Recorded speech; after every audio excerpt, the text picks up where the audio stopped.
से भगवान का नाम अनवरत निकलता रहे कि जब शरीर से प्राण निकले तो राघव का नाम, गोविंद का नाम हमारी जिह्वा पर हो।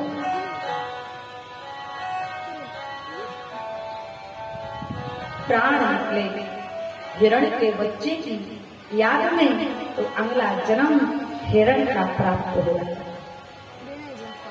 लेकिन महात्मा थे ना, जब हिरण की योनि पाई, हिरण की योनि जब पाई तो सब कुछ याद रहा कि मैं भरत था, नर्मदा जी के तट पर भगवान का भजन करता था। एक दिन हिरणी ने एक बच्चे को पानी लगाया, मैंने उस बच्चे को खिलाया, प्यार किया, प्रेम किया, वो मुझे छोड़कर चला गया और उसकी याद में मेरे प्राण निकल गए और अब मैं भी हिरण बन गया। सब कुछ याद है। और कहते हैं हमें जिस चीज का ज्ञान नहीं होता तब तो कोई पाप नहीं लगता। तो अगर हमें किसी चीज का ज्ञान है तो ज्ञान लेकर भी हम अनजान बने रहें तो उससे बड़ा कोई पाप। एक बार एक गांव में एक धोबी रहता था। ये व्यक्ति विशेष बात नहीं है कि कोई अपने ऊपर ले ले, ये वर्तमान की कथा है। एक गांव में एक धोबी रहता था, बड़ा सज्जन, बड़ा सरल, बड़ा दयालु, बड़ा भोला था। और उसकी पत्नी, उसके पास 5 गधे जिसको वो पालता था। एक दिन पत्नी ने कहा, हे पतिदेव, आप जंगल लेकर या गधों को लेकर जाते हो काम करने के लिए, तो आप एक काम करना, जंगल से आप मुझे 2-4 पत्थर लेकर आना। मैं उन पत्थरों से अपने घर के बर्तन साफ करूंगी और बर्तन साफ करते करते, काम करते करते मेरे पैर गंदे हो जाते हैं तो मैं पैरों को भी साफ करूंगी। धोबी ने कहा ठीक है, मैं जंगल जाऊंगा, अगर अच्छे पत्थर मिलेंगे तो जरूर लाऊंगा। धोबी इतना भोला, इतना सरल, और कहते हैं भोले के तो भगवान होते हैं। बोलो राधे। वह धोबी अपने गधों को लेकर जंगल जब गया तो उसका काम था भगवान का भजन करना।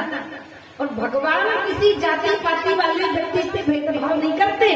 सगन कसाई था ना, कसाई का काम क्या है? मांस को काटना और तौलना। लेकिन जब सगन कसाई मांस को काटता और तराजू पर तोलता तो उसका भाव रहता है कि मैं तराजू पर अपने कन्हैया को झुला रहा है, अपने लाला को झूला झुला रहा है। तो भगवान ने उसका भी उद्धार कर दिया। जाति पाति पूछे नहीं कोई, हरि को भजो हरि को। कितना भोला भक्त। वह धोबी जंगल गया, जाकर भजन करने लगा। गधों को चराने के लिए छोड़ दिया और भगवान का भजन, ओम नमो भगवते वासुदेव, ओम नमो भगवते। अब जब वह धोबी अपने गधों को लेकर जा रहा था तब रास्ते में उसे एक चमकता हुआ पत्थर दिखाई पड़ा। जब चमकता हुआ पत्थर दिखाई पड़ा, सोचने लगा, धोबी ने कहा था कि मुझे बर्तन साफ करने के लिए कुछ पत्थर लेकर आना। एक काम करता हूँ, ये पत्थर बहुत अच्छे हैं, ले जाता हूँ। अब वो चमकता हुआ पत्थर धोबी ने उठाया और अपनी जेब में रख लिया। घर गया, पत्नी से कहा, रे भगवान देखो कितना सुंदर पत्थर मिला, कितना सुंदर पत्थर मिला देखो। अब धोबी ने भी उस पत्थर को हाथ पर लिया, कहने लगा, ठाकुर जी की बड़ी कृपा होगी, कितना सुंदर पत्थर है, अब इस पत्थर से मैं अपने बर्तन साफ करूंगी। अब धोबी गई और उस चमकते हुए पत्थर को लिया, तो जाकर के राख की कटोरी में रख दिया। अब रोज उस पत्थर से और राख को लगाकर अपने घर के बर्तन साफ करते, और कभी कभी उस पत्थर से अपने पैर की एड़ी को भी साफ करते। बहुत दिन बीत गए, पत्थर से बर्तन साफ करे, पैर साफ करे। जब बहुत दिन बीत गया, एक दिन लॉकडाउन लग गया, इतनी गरीबी आ गई महाराज परिवार में कि खाने के लाले पड़ गए। एक दिन पत्नी ने कहा, देखिए इस समय कोई धंधा पानी चल नहीं रहा है, इसलिए एक काम करो, आप एक गधे को ले जाओ, बाजार में बेच कर आओ, घर का राशन पानी खत्म हो गया, सारा व्यवसाय बंद हो गया।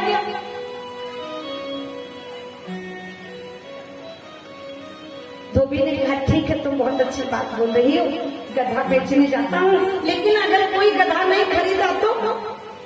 धोबी ने कहा, चिंता मत करो, रुको, वो चमकता हुआ पत्थर जो तुम लाए थे ना जंगल से, उसको मैं इसके गले में बांध देती हूँ, इस चमकते हुए पत्थर के कारण जल्दी बिक जाए, कोई खरीदे। अब धोबी उस चमकते हुए पत्थर को लेकर आई और गधे के गले में बांधा। धोबी गया बाजार में, गधा लेकर चिल्लाने लगा, गधा दे दो, गधा। अब गधे की ओर किसी ने देखा था, सुबह से शाम बेचारा भक्त धोबी बड़ा परेशान, सुबह से शाम हो गई, कोई धोबी गधे को खरीदने नहीं आया। उसी समय संध्या का समय था, उसी समय एक जौहरी अपनी दुकान, सोने चांदी की दुकान को बंद करके घर जा रहा था।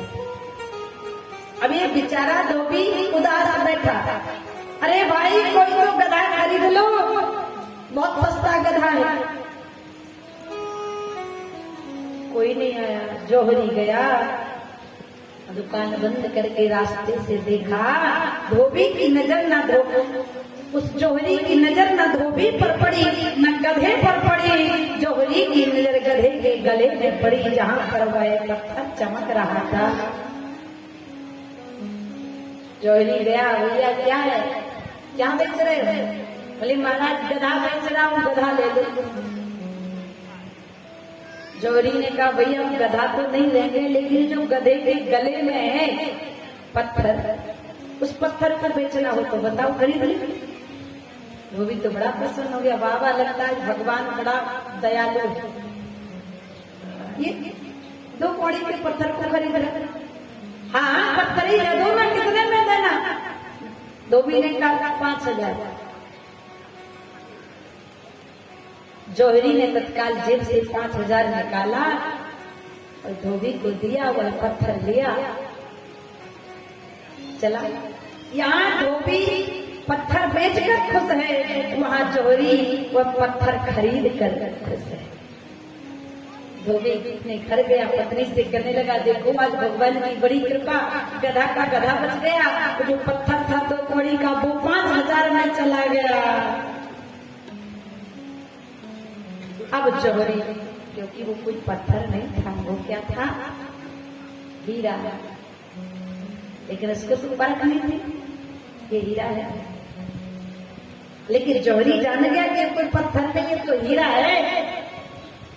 अब जेब में रख कर गया, सोचने लगा मैं जाकर देखूं तो आज भगवान की बड़ी कृपा हुई कि मुझे 5000 में और हीरा मिल गया। अब देखूं तो ये हीरा कौन सा है, जरकन है, डायमंड है, हीरा पन्ना है, कौन सा? और जैसे ही जौहरी अपने जेब में हाथ डालता है उस हीरा को निकालने के लिए, तो वह हीरा राख हो जाता है। जौहरी ने कहा क्यों भैया, जब तुम उस धोबिन के राख के कटोरे में पड़े थे तब तुम राख नहीं हुए, जब धोबिन के पैरों को रगड़ कर साफ करते थे तब तुम राख नहीं हुए, लेकिन मेरी जेब में आकर राख क्यों हो गए? हीरा बोल पड़ा भैया जौहरी, अरे वो तो नादान था, उसे तो मेरा मूल पता नहीं था, मेरा भाव पता नहीं था, लेकिन तुझे तो मेरा भाव पता था, और तूने मेरा भाव राख का लगाया, इसलिए मैं राख बन गया। कहने का भाव क्या है? जो सत्संग है ना, ये अमृत है। अगर समझेंगे तो मोक्ष होगा, नहीं तो कोई बात ही नहीं है। प्रेम से बोलो जय श्री कृष्ण। ऐसे भरत जी महाराज हिरण की योनि पाई, सारा वृत्तांत याद रहा कि मैं पूर्व जन्म में भरत था, हिरण के बच्चे के प्रेम में मुझे योनि